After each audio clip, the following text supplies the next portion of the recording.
Back now, recently re-elected as MEP in Europe, former Rose of Tralee, Maria Walsh's passion for politics continues. And she joins us this morning. Good morning, Maria. We always have to throw in the Rose of Tralee. Listen, once a rose, always a rose. Once a rose, I mean... But I'm well retired. I'm like 10 years old. You can't be claiming it anymore. Doesn't matter. It's always there. But you did, you got, at the moment, there's some serious things that are going on that you're trying to deal with in Europe. We know that on the news this morning, it's all about Trump backing down from tariffs with Colombia because they've said that they will take their undocumented immigrants from the country. Conversation happened and started on social media. On social media. Colombia are backing down, it is. Colombia have agreed to take so that he won't impose tariffs. But when it comes to Europe, many of us are very apprehensive about what's going to happen. He has threatened tariffs on Europe unless we buy US gas and oil, and he wants to drill, baby, drill. So you're part of the European Parliament US delegation.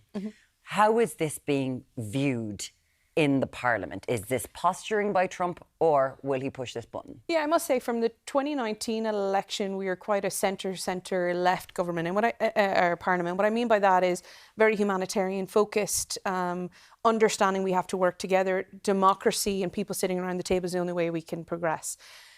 Within this Parliament now in 2024, we have an awful lot of colleagues sitting very comfortably to the right, would be pro-Trumpians, would not see the likes of our migration pacts, so the movement of people through famine, war, extremism, needing to come into the EU for sanctuary. And sadly, that's, I think, what we've seen play out in the last 24 hours too, or have done since Trump's new bid to the presidency. So then you have that sway from a US delegation standpoint, and from an American born, I must say, and Irish raised.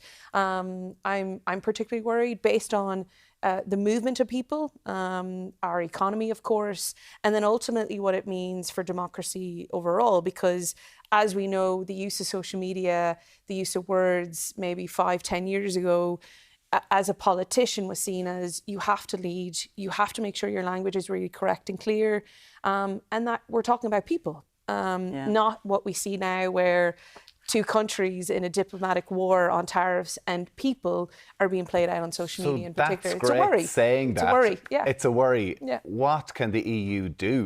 And as an Irish MEP, what can Ireland do? Because Ireland are in a particularly difficult situation where our values probably would be more aligned with the EU, but our economy 100% relies on America. Yeah. Now, I must say too, from a EU-US side, the economy flows both ways. From an Irish context, we have about 500 businesses out there, close to 100,000 people working, really close cultural ties. I do think from an Irish MEP, to pick up your point, EU bloc will look to us as Irish MEPs, as an Irish government, to be that honest broker. We have presidency, and for those at home, every 6 months an EU member state takes over the policy discussions. We have it in 2026, the later half. A great deal of legislation will come through there. And I say all of that because that comes at a very crucial time in our mandate of 5 years to work with the likes of the US and other countries. Now, I'm not taking away. No, I'm not taking away. I'm just trying to explain those to those watching at home. There is a worry. There is a concern. I say that for myself personally. How are Ireland going to play this? Well, I can't say on behalf of Ireland because I don't sit at a national level. So I really want to be clear on that. I think from an EU side is where we have to work together in that 27 member state bloc. We have to be very, very clear on our stance on Ukraine and our support of it, because what I've seen played out logically. And you actually sit there some days in the Parliament going, this is not a man who works on logic. He takes a figari, and then next thing, all of a sudden, he go, well, we've pulled out of this tax deal. I'm just going to offer 5% tax for everyone to come back to America. Bye-bye. See you later, Europe. And do you know what I mean? For sure. And sadly, what a logical MEP like myself, well, I try to be, would say is we cannot control someone like President Trump. I mean, his own, sadly, he's won the Senate and the House, which puts more pressure on what legislation will look like. We see that on the rollbacks of even social media or the protections of LGBTI plus community members in particular. But that doesn't mean that we as a 27 member state bloc then can become complacent. And what is incredibly important too is we have to be very clear on that, because bilaterals will not help us. So what we know right now is in the last number of years, the likes of Hungary, particularly their president, Viktor Orban wants to walk on both. And that's really worrying when you look at the likes of the Russia invasion of Ukraine and the impact that war has on all of the world, not just the EU. When you look at the economy, but surely and the somebody has to stand up to him if this is the case, if this is the logical. But you're not. Can the EU stand up? For sure. I mean, we have 27 leaders. We have a commission led by the president of the commission. We have a very, very strong, capable Parliament president. And this is where we need to be really close now and really tied together. But one of the big issues is the speed of which we move at, which I know we'll get into a little bit later on around social media. We need to ensure that we're singing from the same hymn sheet, we're being quick and concise, and that we do have those tangible plans. Which is not what the EU is renowned to know for. We're not. What about Meta then, in terms of their rules having been relaxed around fact-checking? And the worry as a politician and as somebody as part of the LGBT community. Yeah, I'm particularly worried about this because, and then for those at home, if you haven't been following it, because I'm really conscious I live in the world of politics and not all follow. So if you're a user on Meta, so that's Facebook, Instagram and Threads, you right now can go online and call an LGBTI plus community member mentally ill. You can call a transgender individual an it. And that's you the can rollback. Call a woman a possession. Exactly. And that's the rollbacks of what CEO and founder Mark Zuckerberg has done in the last couple of weeks. Where that plays out here is while we have stringent rules like the Digital Services Act, like various other pieces of legislation, we have to make sure that we do not have that leniency or watering down of language and the protection of people. Because you got to remember, like, I'm an LGBTI plus community member. I've been around 37 years of age. You know, I've been through my fair share of social media, mean trolls and all sorts that goes with that.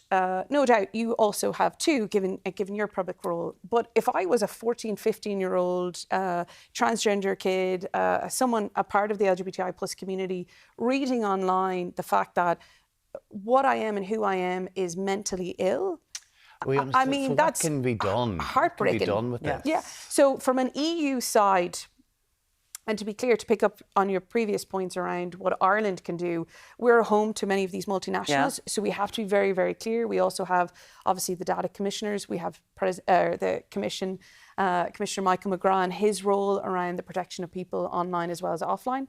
I say all of that because we have really, really strict laws in place, like the Digital Services Act, like the AI Act. And what they mean is, well, we say it in short, the Digital Services Act. What that is in short is platforms have to be responsible for what gets posted online.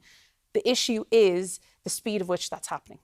It's not happening at a tangent. Hence the reason why I'm here to talk to you today, to make sure we are strengthening that legislation. But it's just so we live in this global social media world. We all know, we saw TikTok go dark in 2 seconds. You can turn the bad things off immediately. All social media companies could be going out there, finding these comments and getting rid of them immediately. If a mother's breastfeeding online, they have that taken down in 30 seconds. We all know that there's other things going on here.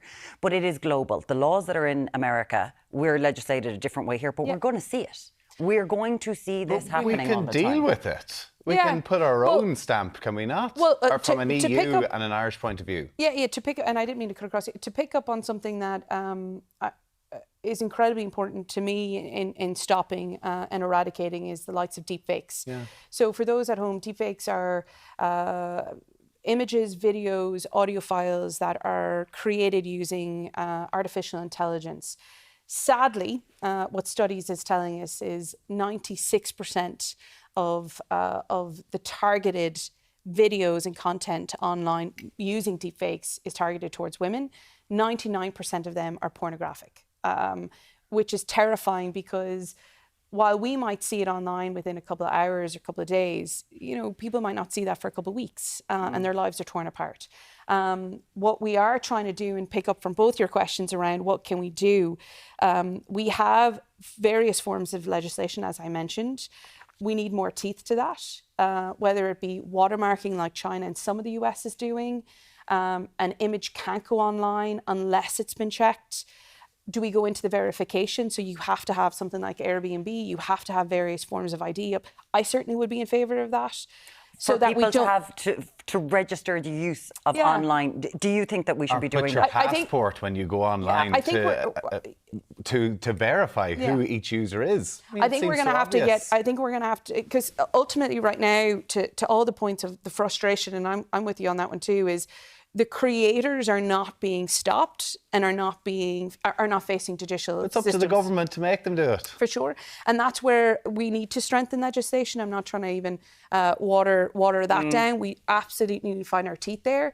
We have certain places or certain things in place now, but this is hence the reason why I'm on today, to say at a European level with colleagues, I'm working at that at different committee levels, because ultimately it's women and young girls that are facing the ultimate impact of social media when it's a lawless land. Yep. So we need to ensure that we have those protections in place, whether it's online or offline. And sadly, we're just not there yet, but that's where... You're working towards trying to do something like this to make it happen. I think if anyone... And educate people that what they see online is not always correct. They have to look at it in a different way. I think anyone who saw the Vicky forms. Pattinson programme where she created a deepfake of herself and it was shocking. Done in 25 minutes. It was done unbelievable. in 25 minutes and a life destroyed. It was awful. Anyway. Listen, Maria Walsh, MEP, thank you so much for coming in.